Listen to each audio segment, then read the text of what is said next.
Hi viewers, welcome to our channel. ప్రస్తుతం మనతో పాటు రైటర్ కనగాల జయకుమార్ గారు ఉన్నారు. వారితో ఒకసారి మాట్లాడదాం. సార్ నమస్కారం. సార్ నమస్తే. సార్ ఇవాళ ఎస్వి రంగారావు గారి జయంతి సార్. సో ఈ సందర్భంగా మరి ఆయన సినీ ప్రస్థానం గురించి మీ మాటల్లో సార్. ఎస్వి రంగారావు గారు ఆయనకున్న బిరుదు ఏంటంటే విశ్వవిఖ్యాత నట చక్రవర్తి. విశ్వ నట చక్రవర్తి, విశ్వవిఖ్యాత నట చక్రవర్తి రెండు అన్నారు. ఆ బిరుదు మొట్టమొదటి ఎస్వి రంగారావు గారిది. తర్వాత రామారావు గారు కూడా విశ్వవిఖ్యాత నట చక్రవర్తి అని పెట్టుకున్నారు. ఏదైనా ఇద్దరు మహానటులే. సో ప్రపంచంలోనే వాళ్ళు వేసినటువంటి క్యారెక్టర్స్ చాలా అద్భుతమైనటువంటి క్యారెక్టర్స్. ఏ లాంగ్వేజ్లోనైనా వాళ్ళే ఆ పాత్రలకి. అయితే ఎస్వి రంగారావు జకార్తా ఫిలిం ఫెస్టివల్లో ఉత్తమ నటుడు, ఉత్తమ రెండో నటుడు అవార్డు వచ్చింది అప్పుడు ఎస్వి రంగారావు గారికి. ఎస్వి రంగారావు గారు 1918లో కృష్ణా జిల్లాలో 3వ తారీఖు జూలై 3వ తారీఖున జన్మించారు. ఇవాళ ఆయన జయంతి, బర్త్డే అనమాట. తర్వాత ఆయన ఎక్కువగా Kakinada young men's happy club అని ఒక పెద్ద క్లబ్ ఉంది. ఆ క్లబ్ నుంచే చాలామంది సినిమా నటులు వచ్చారు. ఆ క్లబ్లో నాటకాలు వేసేవాడు. అక్కడ నాటకాలు, తర్వాత సంగీతం, పాటలు, సంగీతం నేర్పడం ఒక నటనాలయంలాగా ఉండేది. పెద్ద పెద్ద గొప్ప గొప్ప విద్వాంసులు అక్కడికి వచ్చి కచేరీలు చేసేవాళ్ళు. అక్కడి నుంచే మంచి నటుడు, సంగీతకారులు తయారయ్యారు.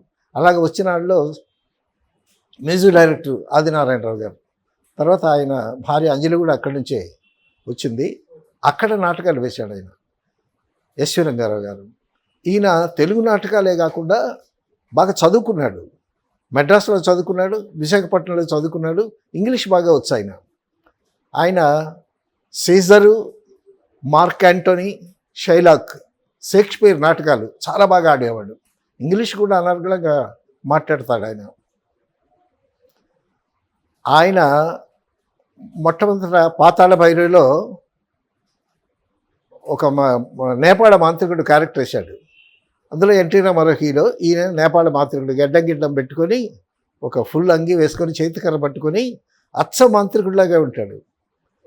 అందులో బ్రహ్మాండమైన ఫేమస్ డైలాగ్ ఉంది ఎన్టీ రామారావుని, సంజీవి సిద్ధం సాయరా డింగరై అంటాడు. ఇది నా చిన్నప్పుడు చాలామంది ఇది పలికేవాళ్ళు, సంజీవి సిద్ధం సాయరా డింగరి అని. సో ఆయన నోటి వచ్చినటువంటి ఆ రెండరింగ్ చాలా గమ్మత్తుగా ఉండేది.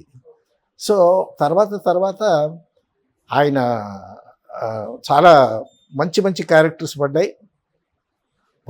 పౌరాణిక క్యారెక్టర్సే కాకుండా సాంఘికంలోనూ మంచి క్యారెక్టర్స్ పడ్డాయి.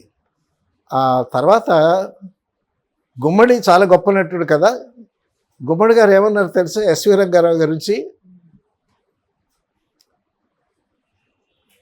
ఎస్వి రంగారావు గారు మన తెలుగులో నటుడు అవటం మన అదృష్టం, ఆయన దురదృష్టం అన్నాడు. అంత మంచి నటుడు మన తెలుగువాడు అవటం మన అదృష్టం. ఆయన తెలుగువాడు కాకుండా వేరే దేశంలో పుడితే ఇంకా చాలా బాగా రాణించేవాడు అని గుమ్మడి గారి ఉద్దేశం అన్నమాట. తర్వాత నువ్వే అన్నావు వివాహ భోజనం అని. ఇప్పుడు జనరేషన్కి చాలామందికి తెలియదు. మాయాబజార్ చాలామంది చూశారు ఇప్పుడు జనరేషన్ కూడా. ఎందుకంటే అది అద్భుతమైనటువంటి సినిమా, సోషల్ కామెడీ, కడుపులు చెక్కలేట్టు నవ్వు వస్తుంది. అందులో ఘటోద్గజుడు క్యారెక్టర్ ఎస్వి రంగారావు గారు. ఆయన అదే వివాహ భోజనము, అక్కడ వివాహానికి పదార్థాలన్నీ వంటశాలలో ఏర్పాటు చేస్తారు. పెద్ద పెద్ద గుండిగలు చేసి లోపలికి వెళ్ళి గుమ్మ గుమ్మ గుమ్మ గుమ్మ వాసనలు వస్తుంటే అప్పుడు ఆ పాట అనమాట, వివాహ భోజనంబు వింతైన వంటకంబు వియాల వారి విందు అహహ నాకే ముందు అహా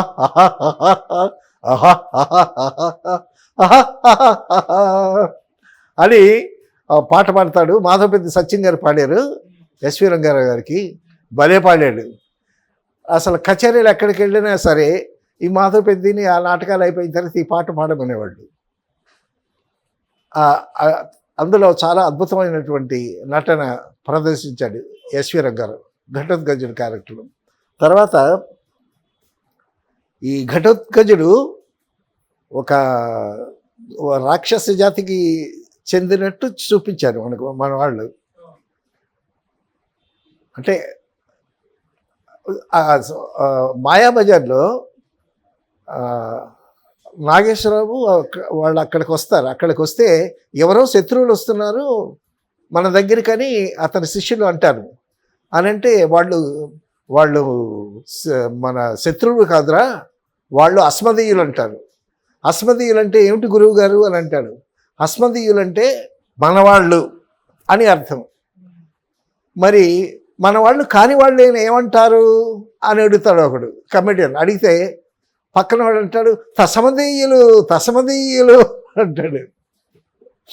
అస్మదీయులు తస్మదీయులు. అసలు తస్మదీయులు అనేటటువంటి మాట తెలుగులో లేదు. వాళ్ళు కమెడియన్స్ కదా, వాళ్ళ చేత అనిపించాడు. అస్మదీయులంటే మనవాళ్ళు, తస్మదీయులంటే వేరే వాళ్ళు అని అంటే తస్మదీయులే అసలు లేదు కదా అని అంటే అప్పుడు ఎస్వి రంగారావు గారు అంటారు, మాటలు మనుషులు పుట్టించకపోతే ఎవడు పుట్టిస్తాడ్రా, వీళ్ళకి 2 వీరతాళ్ళు అని అంటాడు. అది చాలా అద్భుతమైనటువంటి డైలాగు. పింగళి నాగేంద్రరావు గారు రాసింది. మాటలు మనుషులు పుట్టించకపోతే ఎవరు పుట్టిస్తారని. ఇప్పుడు ఈ మాటలన్నీ ఒకప్పుడు మనుషులు పుట్టించలేవు కదా. కాబట్టి ఆ విధంగా కొన్ని మాటలు, కొత్త ప్రయోగాలు కూడా పింగళి నాగేంద్రరావు గారు పాటల్లో రాశారు. ఆ విజయవాడ సినిమాలన్నిటికీ మాటలు, పాటలు, కథ అంతా పింగళి నాగేంద్రరావు గారే. పింగళి నాగేంద్రరావు గారే వీళ్ళందరికీ ఇన్స్పిరేషను. ఎవరు వేటూరి సుందరమూర్తికి కానీ, లేకపోతే చాలామందికి రైటర్స్ అందరికీ వేటూరి సుందరమూర్తి గారికి పింగళి నాగేంద్రరావు గారు అంటే చాలా పూజ్యభావం. అంత గొప్పగా రాశాడు అన్ని సినిమాలకి. కథ, మాటలు, పాటలు అన్నీ. ఆయన ఒక సినిమాకి, విజయవాడ సినిమాకి ఊటీ వెళ్దాం అనుకున్నారు పాట తీయటానికి. వెళదామంటే అప్పుడు విజయ సంస్థలో నాగిరెడ్డి గారితో పాటు చక్రపాణి గారు కూడా భాగస్వామిగా ఉండేవాడు. చాలా పెద్ద ఆయన చక్రపాణి గారు. తెనాలి నుంచి వచ్చాడు ఆయన. చాలా లెజెండ్, చాలా అద్భుతమైనటువంటి హిందీ, తెలుగు, బెంగాలీ అన్ని భాషల్లో బాగా వచ్చు. బెంగాలీలో ఉండేటటువంటి మంచి నవల్స్ని తెలుగులో చేశాడు. ఆయన కంట్రిబ్యూషన్ చాలా ఉంది. ఆయన ఏమన్నాడు, ఒక్క పాట కోసం ఊటీ వెళ్ళాలా అని అన్నాడు. అంటే ఖర్చు ఎక్కువ అవుతుందని.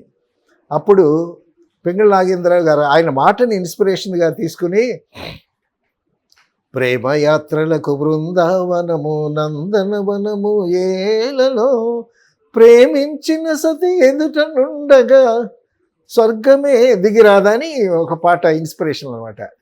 ఒక్క మాట తీసుకొని దాన్ని పాటగా అల్లాడు అటువంటి మేధావి పింగళి నాగేంద్రరావు గారు. తర్వాత వచ్చినటువంటి కథా రచయితలకి, పాటల రచయితలకి, మాటల రచయితలకి పెద్ద ఇన్స్పిరేషన్ పింగళి నాగేంద్రరావు గారు.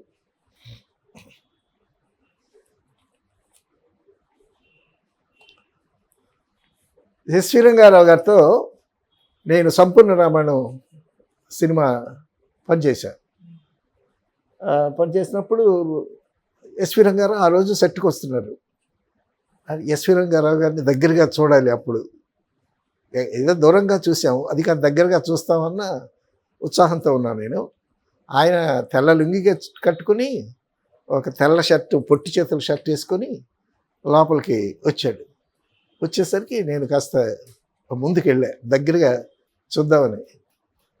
రబాయ్ అని అన్నాడు. అనేసరికి నేనే దగ్గరికి వెళ్ళా. ఎవరు నువ్వు అన్నాడు. అనేసరికి కంగుదిరా. అసలు రాక్షసుడిగా, రావణాసురుడిగా చూసినటువంటి ఆ రూపము బ్రెయిన్లో ఉంది కదా. సార్ నేను అసిస్టెంట్ డైరెక్టర్ని అన్నా. అసిస్టెంట్ డైరెక్టరా? సీత ఎవరు అన్నాడు. సీత చంద్రకళ అండి అన్న. చంద్రకళ సీత అంజలి కాదా అంటే అంజలి కాదండి, చంద్రకళ అండి. సీత అని చెప్పాను. ఇంతలోకి చంద్రకళ సెట్లోకి వచ్చింది. సెట్లోకి వచ్చి నమస్కారం అండి అంది రంగారావు గారి నుంచి. నమస్కారం, ఎవరు నువ్వు అని అన్నాడు. అంటే అదే ఈ సీత అండి, చంద్రకళ ఈవిడేనండి. నువ్వు చంద్రకళ, బాగానే ఉన్నావు, బాగానే సీతకి బాగానే ఉన్నావు అన్నాడు. చాలా చక్కగా కలుపుగోలుగా మాట్లాడతాడు ఆయన. ఓకే. అసలు అంత భీకరంగా ఉంటాడా వేషం వేసేటప్పుడు, కానీ మనుషులతో మాట్లాడేటప్పుడు చాలా సరదాగా, చాలా జోవియల్గా, చాలా చక్కగా మాట్లాడతాడు. తర్వాత ఆయన ఎంత జోవియల్గా, ఎంత ఇదిగా ఉంటాడంటే, స్టిల్స్ రాధాకృష్ణమూర్తి అని ఒక స్టిల్ ఫోటోగ్రాఫర్ ఉన్నాడు. అతను ఫోటోలు తీస్తాడు. అప్పుడు స్టిల్స్ తీసేవాళ్ళు కదా, కెమెరాతో వచ్చి స్టిల్స్ తీసేవాళ్ళు. ఆయన స్టిల్ తీసేటప్పుడు ఆర్టిస్ట్ని రెడీ అని చెప్పి ఇలా అనేవాడు. అతనికి అలవాటు అయిపోయింది ఇట్లా భుజం ఎగరేయటం. ఇప్పుడు పోసాని కృష్ణమురళి చొక్కా ఇట్లా పీక్కుంటాడు కదా, అలాగా ఆయనకి అది ఒక హ్యాబిట్. సరే, రంగారావు గారు డైలాగ్ చెప్పారు, షార్ట్ అయిపోయింది. అయిపోయిన తర్వాత స్టిల్ అండి అనుకుంటూ వచ్చాడు. సరే స్టిల్ తీయి, బాగా తీయరా అని అన్నాడు. అలాగే తీస్తానండి. రెడీ అండి, రెడీ అని ఇలా అన్నాడు. అనేసరికి రెడీ అని పుసాలు ఎగరేస్తావేంట్రా, ఏ స్టిల్ తీయటం నువ్వు, స్టిల్ తీయించి చేత కదా నీకు అని అన్నాడు. చాలా తీశానండి స్టిల్స్ అన్నాడు. మరి ఇట్లా భుజం ఎగరేస్తావేంటి, నాకు డిస్టర్బెన్స్ కదా, అసలు నీకు స్టిల్స్ సినిమాలు లేకుండా చేస్తాను రా అని అన్నాడు. అనేసరికి ఇతను ఊరుకోలేదు. ఏమన్నట్టు తెలుసా, మీరు అలా చేయలేండి అని అన్నాడు. ఎందుకు చేయలేను అంటే, మా కడుపు కొట్టడం మీరు చేయలేరు, మా కడుపు కొట్టరు కదా మీరు అని అన్నాడు. అనేసరికి ఇంత రంగారావు గారు బళ్ళున నవ్వాడు. అంత జోవియల్గా ఉంటాడు ఎస్వి రంగారావు గారు. తర్వాత సంపూర్ణ రామాయణంలో ఈయనేమో రావణాసురుడు వేషం వేశాడు. రావణాసురుడు వేషం వేసుకొని ఆ గెటప్లో సెట్లోకి వస్తూ ఉంటే డైరెక్టర్ బాపు గారు, తర్వాత ముళ్ళపూడి వెంకటరమణ గారు, నిడమర్తి సత్యం గారు ప్రొడ్యూసరు, వీళ్ళందరూ అసలు సెట్లో ఉన్న అందరితో మేము అసలు నిశ్చేష్లో చూసాం అనమాట. అసలు అది పై కండవలాగా వేసుకొని ఇదవన్నీ ఆభరణాలను తగిలించుకొని ఇలా వస్తూ ఉంటే అస్సలు దిష్టి తగులుద్దేమో అన్నంత ఇదిగా చూశారు అందరూ. అంత టీవీగా వచ్చాడు. సరే, అక్కడ సెట్ ఏంటంటే అశోకవనం సెట్టు, ఒక చెట్టు, ఆ చెట్టు కింద ఒక చెప్ట, ఆ చెప్ట మీద సీత కూర్చుంది, చంద్రకళ అన్నమాట. అప్పుడు ఎస్వి రంగారావు గారు ఆ వెనక నుంచి ఆవిడ దగ్గరికి వచ్చి, సీత సుందరి, యవ్వనం ప్రవహించే సెలయేరు లాంటిది, ముందుకు పోయిన నీరు మళ్ళీ వెనక్కి రాదు, అలాగే దాటిపోయిన యవ్వనం మళ్ళా తిరిగి రాదు, కాబట్టి నన్ను నా మనవి అంగీకరించు అని చెప్పి అభ్యర్థిస్తాడు. అప్పటి వరకు సీతను పట్టుకోడు, సీతను ముట్టుకోకుండా సీతని తనకి రమ్మని పిలుస్తూ ఉంటాడనమాట. సీత దానికి అంగీకరించకుండా ఒక గడ్డి పరక తీస్తుంది సీత. గడ్డి పరక తీసి ఆ గడ్డి పరకతో మాట్లాడుతుంది. ఆ గడ్డి పరక ఫోకస్లో పెట్టి అవుట్ ఫోకస్ చేస్తే ఎస్వి రంగారావు గారు ఫోకస్లో ఉంటాడు. SV Rangarao face out focus చేస్తే గడ్డి పరక ఫోకస్లో ఉంటుంది. అంటే సీత గడ్డి పరక తీసి రావణాసురుని ఒక గడ్డి పరకతో పోల్చిందని సింబాలిక్ షాట్ అనమాట. చాలా అద్భుతంగా తీశాడు బాపు గారు. సో ఈ గడ్డి పరకతో మాట్లాడుద్ది అనమాట, అంటే రావణాసుడితో మాట్లాడుద్ది అనమాట. రావణాసుడిని చూడకుండా గడ్డి పరకను చూసి డైలాగ్ చెప్పుద్ది. ఏమని, మూర్ఖుడికి మోక్షంలాగే నేను నీకు లభ్యం కాను అని డైలాగ్ చెప్పాలి. ఈవిడ మూర్ఖుడు అనబోయి మూకుడా అంది. అక్కడ కాలేజీలో చదువుకున్న కాన్వెంట్, ఇంగ్లీష్ కాన్వెంట్ అమ్మాయిలు కదా, మూర్ఖుడా అని రాక మూకుడా అంది అని సారీ అంకుల్ అంది. వెంటనే వెనక రంగారావు గారు, sorry uncle never mind Sita, come on carry on అని అన్నాడు ఆయన. ఇదంతా రికార్డ్ అయిపోయింది. ఇంతలోకి ఆర్ట్ డైరెక్టరు, ఆయన సమకాలికుడు, ఎస్వి రంగారావు సమకాలికుడు వచ్చి బాపు గారు కట్ చెప్పారు. మొత్తానికి ఇదంతా రికార్డ్ అయిపోయింది. మూకుడు అన్నది, never mind Sita come on carry on అన్నది సౌండ్ రికార్డ్ అయిపోయింది. ఇప్పుడు ఆర్ట్ డైరెక్టర్ వాలి గారు వచ్చి ఎస్వి రంగారావుతో, ఏమయ్యా నువ్వు తెలుగు రావణాసురుడువా ఇంగ్లీష్ రావణాసురుడువా అన్నాడు. అనంటే ఆయన, రేయ్ భాష ఏదైనా రావణాసురుడు ఒక్కడే, దట్ ఈజ్ ఎస్వి రంగారావు అని అన్నాడు ఆయన. తర్వాత ఆ సౌండ్ వేసుకొని విని ఒకటే నవ్వులు. ఎడిటింగ్ రూమ్లో ఆ సౌండ్ వేసుకోవటం, వినటం, నవ్వుకోవటం. తర్వాత మూర్ఖుడికి మోక్షం లాగే నేను నీకు లభ్యం కాలని డైలాగ్ చెప్పింది ఆయన తెలుగులో చెప్పాడు. అసలు ఎస్వి రంగారావు గారు వస్తే చాలా గంభీరంగా ఉంటుంది సెట్ అంతా. తర్వాత ఇట్లాంటిది ఏదన్నా జరిగితే ఆయన కూడా చక్కగా నవ్వుతాడు. ఆయన అంత గంభీరంగా ఉంటాడు కానీ పసిపిల్లాడి మనస్తత్వం ఎస్వి రంగారావు గారు. ఆయనకి ఒక తోట ఉంది, ఆ తోటకి వెళ్ళిపోతాడు. తోటకి వెళ్ళిపోతే 10-15 రోజుల వరకు రాడు. ఒక 10 రోజులు అక్కడుండి ఆ 10 రోజులు తాగటం, అక్కడే నిద్రపోవటం. ఇప్పుడు ఆ షెడ్యూల్ వేసుకునే వాళ్ళు గోల పెడుతుంటారు అనమాట. మళ్ళీ వచ్చిన తర్వాత మళ్ళీ తాగడం, ఒక 10-15 రోజుల వరకు మళ్ళీ మందు తాగడం. ఆ నాయుడు గారు అని ఒక మేకప్ మ్యాన్ ఉన్నాడు ఆయనకి, ఎస్వి రంగారావు గారి దగ్గర. ఆయన భయపెట్టి లాక్కొచ్చేవాడు. అది తాగి నిద్రపోతుంటే కొట్టి ఎస్వి రంగారావు గారిని, ఎస్వి రంగారావు ఏమైనా కొట్టగలరా? ఈయన కొట్టి గట్టిగా ఆ మత్తు వదిలించి ముఖం కడిగించి, ఏమయ్యా సిగ్గుందా నీకు? డబ్బులు తీసుకుంటున్నావు, వాళ్ళకి కాల్ షీట్లు ఇచ్చావు, వాళ్ళకి వెళ్ళి పని చేయాలి కదా నువ్వు, ఇదేమైనా బాగుందా, న్యాయంగా ఉందా నీకు? లే అని కొట్టి లేపి లాక్కొచ్చేవాడు అనమాట. పండంటి కాపురం అని ప్రభాకర్ రెడ్డి గారు, కృష్ణ గారు కలిపి తీశారు. అందులో 4 అన్నదమ్ములు, ఎస్వి రంగారావు గారు, గుమ్మడి గారు, ప్రభాకర్ రెడ్డి, కృష్ణ. ఈ 4 అన్నదమ్ముల మీద ఈయన పెద్ద ఆయన ఎస్వి రంగారావు గారు. ఒక పిల్లాడు చనిపోతాడు. ఈ 4కి చాలా ముద్దు ఆ కుర్రాడు అంటే. ఆ కుర్రాడు చనిపోతే ఆ కుర్రాడిని గొయ్యి తీసి ఆ గోతులో పెడతారు. అప్పుడు ఒక పాట పడతాడు, బాబు వినరా అన్నదమ్ముల కథ ఒకటి అని. ఆ పాట పాడుతుంటే అసలు థియేటర్లో జనం ఏడుపులు అనమాట. అతనికి గారాభంగా ఆ పిల్లాడే ఈయనకి అన్నం తినిపించేవాడు. పిల్లాడికి అన్నం తినిపిస్తే ఆ పిల్లాడి ఇతనికి అన్నం తినిపించేవాడు. ఒరే నీ చేత్తో నాకు అన్నం ముద్ద పెట్టావురా, నా చేత్తో నీకు మట్టేస్తున్నాను అని పిడికెళ్ళి మట్టి తీసి ఆ గోతిలో వేస్తాడు. ఆ దృశ్యం చూస్తే కడుపు చెక్కలైపోద్ది అన్నమాట. అంత అద్భుతంగా ఆ గంభీరమే కాదు, కరుణరసం పండించడంలో కూడా చాలా అద్భుతంగా నటిస్తాడు రంగారావు గారు. పౌరాణిక సినిమాలకు వస్తే, ఓ సినిమాలో రామారావు గారు ఒక పేజీ డైలాగులు చెప్తాడు. అనర్గళంగా చెప్తాడు డైలాగులు. చెప్పేసరికి ఈయన ఎస్వి రంగారావు, బానిసలకింత అహంకారమా అంటాడు. అంతే డైలాగు. ఎంతసేపు రామారావు గారు చెప్పిన డైలాగ్ అంతా ఎగిరిపోయింది. అది స్పాంటేనియస్గా చెప్పాడు ఆయన. ఆ డైలాగ్ కూడా లేదు స్క్రిప్ట్లో.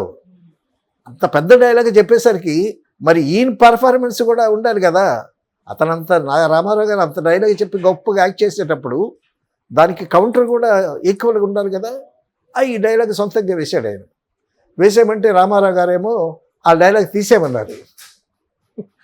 తీసేయమంటే కమలాకర్ కామేశ్వరరావు గారు అనుకుంటా సినిమాకి డైరెక్టరు, లేదు చాలా బాగుంది అని అది ఉంచేశారు. అసలు ఆ సీన్ వచ్చేటప్పుడైతే ఆ ఈశ్వరం కదా బానిసలకి ఎంత అహంకారమా అనేసరికి థియేటర్లో చప్పట్లు. అంత అద్భుతమైనటువంటి పర్ఫార్మెన్సు. అసలు భీకరు. డైలాగు చెప్పటం కాదు, డైలాగు ఒక బంతిలాగా విసురుతాడు ఆయన ఎస్వి రంగారావు గారు. ఆ గిఫ్ట్ ఇంకెవరికి లేదు. సినిమా ఫీల్డ్లో, తెలుగు సినిమా ఫీల్డ్లో ఆ డైలాగ్ విసరటం, డైలాగ్ త్రో అనేది చాలా అద్భుతంగా చేస్తాడు. ఎంత పెద్ద డైలాగ్ అయినా తన సొంతం చేసుకుని తనే మాట్లాడినట్టు, తనే రావణాసురుడు అయినట్టు అలాగా మాట్లాడతాడు. గొప్ప, చాలా మంచి హైటు, విగ్రహం. అంత గంభీరమైనటువంటి మనిషిలో మనస్తత్వం మాత్రం చిన్నపిల్లడి మనస్తత్వంలాగా ఉంటుందన్నమాట. ఆ 12 కాపురం సినిమాకి మందు కొట్టున్నాడు కదా, ప్రభాకర్ రెడ్డి గారు వెళ్ళి ఆయన లాక్కొస్తుంటే, ఒరేయ్ నాకు బాగలేదురా, నాకు కాలు నొప్పిరా, నన్ను వదిలేయరా అని బతిలాడు. కాలు నొప్పి లేదు, గిల్లొప్పి లేదు, రావయ్యా లాక్కొచ్చి సెట్కి తీసుకొచ్చిన తర్వాత, ఒరేయ్ నాకు చెవి నొప్పిగా ఉందిరా, నన్ను వదిలేయరా. ఇందాక కాలు నొప్పి అన్నావు, ఇప్పుడు చేయి నొప్పి అంటావు. ఇంతమంది వెయిటింగ్, ఆర్టిస్టులు అందరూ వెయిటింగు, నీకోసం ఎంత నష్టం అవుతుంది అది అని బలవంతంగా లాక్కొచ్చి యాక్టింగ్ చేయించారనమాట. మేము సంపూర్ణమైన షూటింగ్కి మారేడుమల్లి ఫారెస్ట్కి వెళ్ళాం. ఆ ఫారెస్ట్లో ఆయన వేదవతిని పట్టుకుని ఆ జుట్టు పట్టుకుని లాగుతాడు. ఆ సీన్ అనమాట. అప్పుడు చంద్రకళ వేదవతిగా. అయితే ఈయన జుట్టు పట్టుకుని లాగేటప్పుడు వేదవతి ఏం చేస్తుంది, నీ స్పర్శ నా జుట్టుకు తగిలిందని ఆ జుట్టు నరికేసుకుంటుంది. సో ఆ సీన్ యాక్ట్ చేయడానికి ఆయన ఫుల్గా తాగేస్తున్నాడు రంగారావు గారు. సో ఆ సీన్ తీసి ఆయన పంపించేసేయాలి రంగారావు గారిని. అది బ్యాలెన్స్ ఉండిపోతుంది. ఇప్పుడు మళ్ళా ఫారెస్ట్ బ్యాక్ డ్రాప్ అదంతా దొరకదు. అందుకోసమని ఈయన తాగేసి ఊగుతున్నాడు, నిద్రపోతున్నాడు. మేకప్ వేశారు, ఆభరణాలని తగ్గించారు, పంచగించి కట్టారు. మొత్తానికి నేను మరొక అసిస్టెంట్ రాయని దాన్ని చెరువు చేయబట్టుకుని రెడీ, స్టార్ట్ కెమెరా, యాక్షన్ అనగానే మేము చేతులు వదిలేసంత వేదవతి ఊగుతున్నాడు. అయితే అది కొంచెం యాక్షన్లో కలిసిపోయింది. అలాగా ఆయన తాగితే నెలకి 15 రోజులు తాగుతాడు, 15 రోజులు ఖాళీగా ఉంటాడు. బట్ షూటింగ్కి వస్తే మాత్రం టక్కమని చేసేస్తాడు. అలాగా వర్క్ స్పీడ్లో జగ్గి గారు ఒకళ్ళు, ఎస్వి రంగారావు గారు ఒకళ్ళు.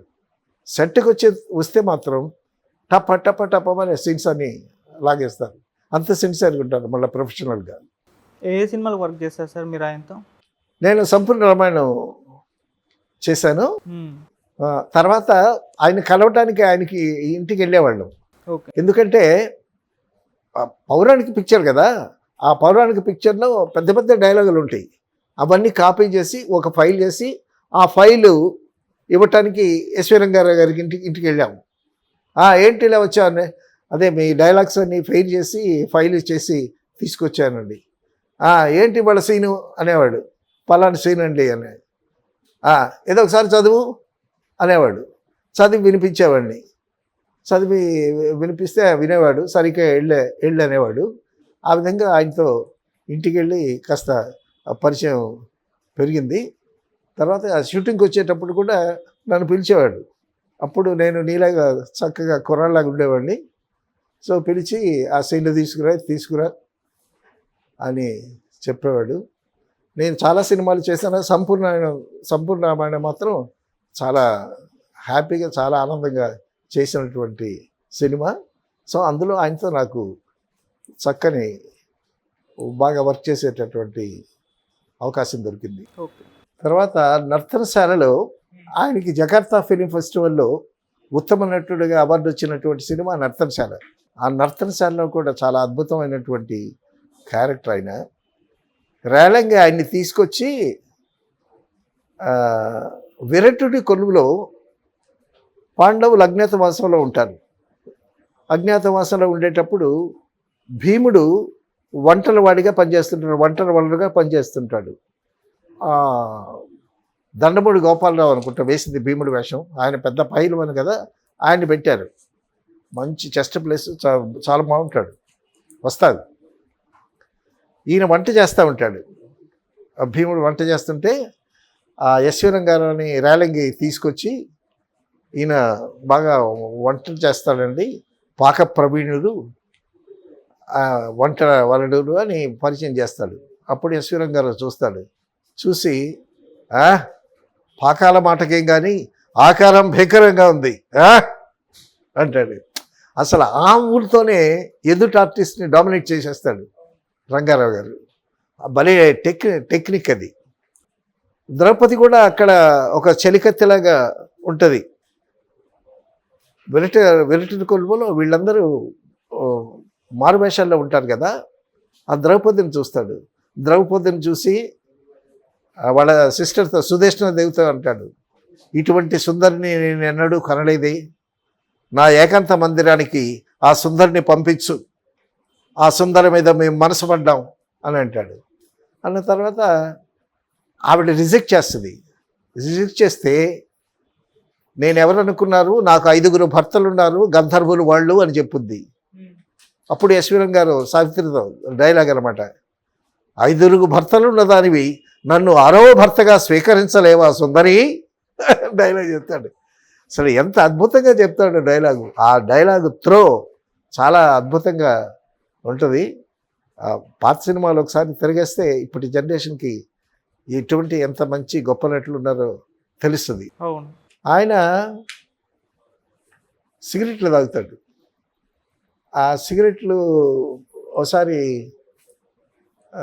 ఆయన చార్మినార్ ఇంపోర్టెడ్ సిగరెట్లు, చార్మినార్ కంపెనీలో ఒక ఫ్రెండ్ ఉన్నాడంట, ఆ చార్మినార్ ఇంపోర్టెడ్ బాక్స్ పంపిస్తాడు. ఆ బాక్స్లో సిగరెట్లు అయిపోయాయంట. అయిపోతే సెట్లోనే ఎవరినో సిగరెట్ అడిగాడు. అడిగితే 555 సిగరెట్ అని కాస్ట్లీ, చాలా బాగుంటుంది, అది ఇచ్చారు కాల్చమని. అది వెలిగించాడు ఆయన. వెలిగిస్తే ఘాటుగా లేదు, ఆ టిప్పు లేదు, ఫిల్టర్ ఉంటుంది కదా, ఏం సిగరెట్ ఇది అని అది తుంపేసి ఇట్లా తాగేవాడు అనమాట. సో ఒకసారి రావణాసురుడి వేషంలో సిగరెట్ తాగుతున్నాడంట. సిగరెట్ తాగుతుంటే షూటింగ్ చూడడానికి వచ్చిన ఒక ముసలం వచ్చి ఆయన దగ్గరికి వచ్చి, ఏమయ్యా ఎస్వి రంగారావు, ఈ రావణాసురుడి వేషంలో సిగరెట్ తాగకపోతే చచ్చిపోతావా? రావణాసురుడి వేషం సిగరెట్ తాగుతావే ఉంటాయి, ఆ బుద్ధి లేదానికి అంటే అంత ఇమేజ్ ఉండేది రంగారావు గారికి. అప్పుడు సిగరెట్ పారేసి లోపలికి వచ్చాడు. ఎంత అద్భుతంగా ఉంటాయి. 30 కోటి దేవతల చే త్రికాల పాదాభివందనం చేయించుకున్న ఈ రావణాసురుడు ఒక మానవ మాతృని చలనం మారిపోయి వాళ్ళుట అసంభవం అని డైలాగులు. అలా అంత గంభీరంగా ఉంటాయి డైలాగులు. తర్వాత రావణాసురుడికి 10 తలకాయలు కదా, 10 తలకాయలు యాక్ట్ చేసేటప్పుడు చూడాలయ్యా ఆయన ఎంత శ్రమ చేస్తాడో. ఉదయం 9 గంటలకి స్టార్ట్ చేస్తే రాత్రి 9 గంటల వరకు ఆ 10 తలకాయలు యాక్ట్ చేశాడు. 10 తలకాయలకి డైలాగులు ఉంటాయి. ఒక తలకాయ డైలాగ్ చెప్పేటప్పుడు మిగతా 9 తలకాయలు రియాక్షన్ ఇవ్వాలి. రెండో తలకాయ మళ్ళీ డైలాగ్ చెప్పేటప్పుడు మిగతా తలకాయలన్నీ రియాక్షన్ ఇవ్వాలి. ఎంత కష్టమైనటువంటి పనో అది. అది చేసి సాయంకాలం 6 గంటలకి బ్రేక్లో తలకాయ పట్టేసి ఆయనకి, ఎవడరా రమ్మను, ఎవడాక్ట్ చేస్తాడు, విశ్వనట చక్రవర్తి అంట, ఎవడో రమ్మను అంటే ఎన్టీ రామారావుని ఇండైరెక్ట్గా అంటాం అనమాట, వచ్చి యాక్ట్ చేయమను ఈ సీను అని అనేవాడు. సో అంత భయంకరమైనటువంటి క్యారెక్టర్స్ వేశాడు. కరుణ రసార్థమైనటువంటి సాంఘిక సినిమాల్లో నటించి జనాల్ని కంటనీరు తెప్పించినటువంటి మహానటుడు. ఇంత మహానటుడు ఒకసారి ఆర్ట్ డైరెక్టర్ వాలిగారితో మాట్లాడుతూ వాళ్ళిద్దరు సంభాషణ జరుగుతుంటే రంగారావు గారు ఉంటే నేను కొంచెం దగ్గరగా వెళ్ళి ఆయన పక్కన నుంచుని అబ్జర్వ్ చేస్తూ ఉండేవాడిని. ఆయన సినిమాల్లో చూసిన ఇంట్రెస్ట్ కదా, అసలు వ్యక్తిగా ఎట్లా ఉంటాడు ఈయన అని. వాళ్ళిద్దరు మాట్లాడుకుంటే సావిత్రి సంభాషణ వచ్చింది. సావిత్రి సంభాషణ వస్తే ఎస్వి రంగారావు గారు అన్నారు, ఒరే దాని పేరు ఎత్తకరా, మహానటురా, సావిత్రి మహానటురా అన్నాడు. నేను బిత్తరపోయాను. ఎస్వి రంగారావే మహానటుడు, ఆయన సావిత్రిని మహానటి అని అన్నాడు. అప్పుడు ఆయన అన్న తర్వాత తర్వాత సావిత్రి సినిమాలు చాలా ఇంట్రెస్ట్గా చూసేవాడు నేను. ఆయనే మహానటుడు, ఆయన అంత మంచి గొప్ప నటుడయ్యి సావిత్రిని మెచ్చుకోవటం విశేషం కదా. అవును సార్. అది it shows his character also. ఆయన్ని ఆ ఏజ్లో హీరోగా పెట్టి ఏకాంబరేశ్వరరావు, తర్వాత రాఘవ, తాత మనవడు రాఘవ, వాళ్ళిద్దరూ కలిసి సినిమాలు తీశారు. రంగారావు గారిని మెయిన్గా పెట్టి ఓకే. కత్తులు రత్తయ్య, తర్వాత జగత్ కిలాడీలు, జగత్ జట్టీలు అని చెప్పి ఆయనే హీరో. ఆ ఏజ్లో హీరోగా పక్కన ఎవరైనా ఒక చిన్న ఆర్టిస్ట్ ఉంటాడు, బట్ హీరో మెయిన్ క్యారెక్టర్ ఆయనే. అటువంటి సినిమాలు చేశాడు. వాటికి కేబీ నందనరావు అనే ఆయన డైరెక్ట్ చేశాడు. కేబీ నందనరావు గారి దగ్గర దాసనారాయణరావు గారు అసిస్టెంట్గా చేశాడు. ఓకే. అసిస్టెంట్గా చేసిన తర్వాత ఏకాంబరేశ్వరరావు, రాఘవ్ గారు విడిపోయిన తర్వాత రాఘవ్ గారు ఇండిపెండెంట్గా సినిమాలు చేశాడు. అది మొట్టమొదటి సినిమా తాత మన్నాడు. దానికి దాసనారాయణ గారికి డైరెక్టర్గా అవకాశం ఇచ్చాడు అనమాట. తర్వాత ఎస్వి రంగారావు మంచి నటుడే కాదు, వ్యక్తిగా కూడా చాలా మంచి వ్యక్తి. తర్వాత ఆయన 2 సినిమాలు డైరెక్ట్ చేశాడు. బాంధవ్యాలు, చదరంగం అని 2 సినిమాలు డైరెక్ట్ చేశాడు. దానికి అవార్డ్స్ వచ్చాయి ఆ సినిమాలకి. తర్వాత నాది ఆడజన్మే అనేటటువంటి సినిమా, సావిత్రి మెయిన్ రోల్ అందులో. ఓకే. చాలా మంచి సినిమా. దానికి ప్రొడ్యూసర్గా వ్యవహరించాడు. సో మంచి నటుడిగా పేరు తెచ్చుకోవటమే కాకుండా దర్శకుడిగా పేరు తెచ్చుకున్నాడు. తర్వాత ఒక నిర్మాతగా అయ్యాడు. సో చలనచిత్ర పరిశ్రమ ఉండే అంతవరకు ఎస్వి రంగారావు గారు ఆ పేరు అలాగా నిలబడి ఉంటుంది. అంత అద్భుతమైనటువంటి నటుడు ఎస్వి రంగారావు గారు. అటువంటి రంగారావు గారితో నేను సంపూర్ణ ఒక మంచి సినిమా బాపు గారు వాళ్ళ దగ్గర పనిచేయటం అనేది నా అదృష్టం. ఓకే. పాతాళ భైరవి సినిమాలో ఎన్టీ రామారావు గారు హీరో కదా, అందులో నేపాళ మాంత్రికుడిగా ఎస్వి రంగారావు గారు వేశాడు. అవును. ఆయన కాకినాడ యంగ్ మెన్స్ హ్యాపీ క్లబ్లో నాటకాలు ఆడి, ఇంగ్లీషు నాటకాలు ఆడి వచ్చినటువంటి వ్యక్తి. సో ఆ నేపాళ మాంత్రికుడు ఆ డైలాగులు అవన్నీ చాలా అద్భుతంగా చెప్పి చాలా బాగా నటించాడు. అప్పుడే పాతాళ భైరవిలోనే రామారావు గారు ఎస్వి రంగారావుతో అన్నట్ట, నువ్వు గొప్ప మంచి నటుడు అవుతాయా అని ఎస్వి రంగారావు గారిని అప్పుడే పొగిడేటంట. సో ఆ పాతాళ భైరవి సినిమా చాలా అద్భుతంగా ఆడింది. ఎన్టీ రామారావు గారు మాస్ హీరో అయిపోయాడు ఆ సినిమాతో.